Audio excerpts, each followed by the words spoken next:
বাংলাদেশের ক্রিকেট এরিনাতে বেশ বড়সড় একটা ঘটনা ঘটেছে এবং এর সাথে একটা কাকতালীয় ঘটনাও রয়েছে। ৩০ মে বাংলাদেশের প্রথম টেস্ট সেঞ্চুরিয়ান আমিনুল ইসলাম বুলবুল বিসিবির নতুন বস হিসেবে নির্বাচিত হয়েছেন। ২০২৪-এর আগস্টে বাংলাদেশ যখন পাকিস্তান সফর করছিল, ঠিক তখন জানা যায় পদত্যাগ করেছেন দীর্ঘ এক যুগ ধরে বিসিবি বসের চেয়ার আঁকড়ে থাকা নাজমুল হাসান পাপন। তার স্থলাভিষিক্ত হন বাংলাদেশ দলের সাবেক ক্রিকেটার ফারুক আহমেদ। সবাই ব্যাপারটা বেশ ইতিবাচকভাবেই নিয়েছিল, কারণ একটা দীর্ঘ সময় পর ক্রিকেট সংশ্লিষ্ট কেউ বিসিবি প্রধান হয়েছেন। কিন্তু মাত্র ৯ মাসের মাথায় পরিচালকদের অনাস্থা এবং নানাবিধ সমালোচনায় জর্জরিত হয়ে সম্প্রতি তার পরিচালক পদ প্রত্যাহার করে জাতীয় ক্রীড়া পরিষদ। কাকতালীয় ব্যাপারটা হলো বাংলাদেশ ক্রিকেট দল এবারও পাকিস্তান সফর করছে। নতুন বিসিবি বস আমিনুল ইসলামের বেশ পজিটিভ একটা ইমেজ রয়েছে বাংলাদেশের ক্রীড়াঙ্গনে। ক্রিকেটার হিসেবে অবসর নেওয়ার পর থেকে তিনি বিভিন্ন দেশে ক্রিকেট ডেভেলপমেন্টের জন্য কাজ করেছেন। চায়না, হংকং, মিয়ানমার,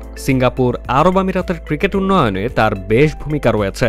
আফগানিস্তানের কাবুল, কান্দাহার আর জালালাবাদে ৩টি হাই পারফরমেন্স সেন্টার আছে। আইসিসির হয়ে আফগানিস্তানের এই এইচপি সেন্টার ডেভেলপমেন্টের প্ল্যানিংটা করেছিলেন এই আমিনুল ইসলাম বুলবুল। আজ আফগানিস্তান দলে যেসব প্রতিভাবান খেলোয়াড় আমরা দেখছি, তাদের উঠে আসার পেছনে এই এইচপি সেন্টারগুলোর একটা বড় ভূমিকা আছে। অস্ট্রেলিয়া প্রবাসী বাংলাদেশের এই প্রথম টেস্ট সেঞ্চুরিয়ান বাংলাদেশ সরকারের অনুরোধে বিসিবির দায়িত্ব গ্রহণ করেছেন। আগামী অক্টোবরে বিসিবির নির্বাচনের সম্ভাবনা রয়েছে। নির্বাচনের আগ পর্যন্ত অন্তর্বর্তীকালীন সভাপতি হিসেবে দায়িত্ব পালন করবেন দীর্ঘ ১৯ বছর যাবৎ ক্রিকেট ডেভেলপমেন্ট নিয়ে কাজ করা বুলবুল। তবে খুব বেশি দিন যে এই পদে থাকার ইচ্ছে নেই তার, সেটাও তার বক্তব্যে স্পষ্ট হয়েছে। তিনি একটি স্বচ্ছ নির্বাচনের মাধ্যমে বিসিবির প্রতিটি পদে যোগ্য লোককেই বসাতে চান।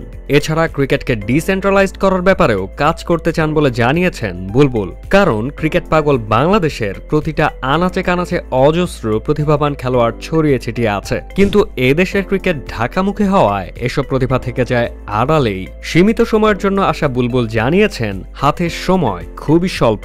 তিনি বলেন, আমি একটা কুইক টি-20 ইনিংস খেলতে এসেছি এখানে, যে ইনিংসটা আপনারা সবাই মনে রাখবেন।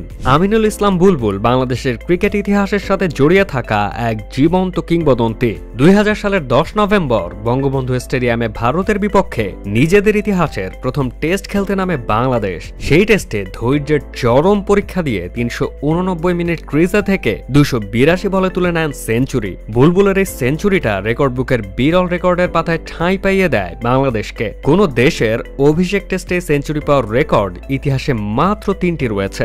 বুলবুলের আগে কেবল অস্ট্রেলিয়ার অভিষেক টেস্টে চার্লস ব্যানারম্যান আর জিম্বাবুয়ের অভিষেক টেস্টে ডেভিড হটন দেশকে প্রথম সেঞ্চুরি উপহার দিয়েছিলেন। বুলবুল অবশ্য জাতীয় দলের হয়ে খুব বেশি ম্যাচ খেলেননি। ৩৯টা ওডিআইতে ২৩.৪ গড়ে করেছেন ৭৯৪ রান, আর ১৩টা টেস্টে ২৬ ইনিংসে করেছেন ৫৩০ রান। তবে পরিসংখ্যান দিয়ে একজন বুলবুলকে বিচার করা যাবে না। তার ক্রিকেটীয় মস্তিষ্ক এশিয়ার ক্রিকেটের প্রভূত উন্নতি ঘটিয়েছে। স্বল্প সময়ের জন্য আসা আমিনুল ইসলাম বুলবুল এই ধুঁকতে থাকা সিস্টেমটাকে পুনরুজ্জীবিত করুক, এটাই একমাত্র চাওয়া।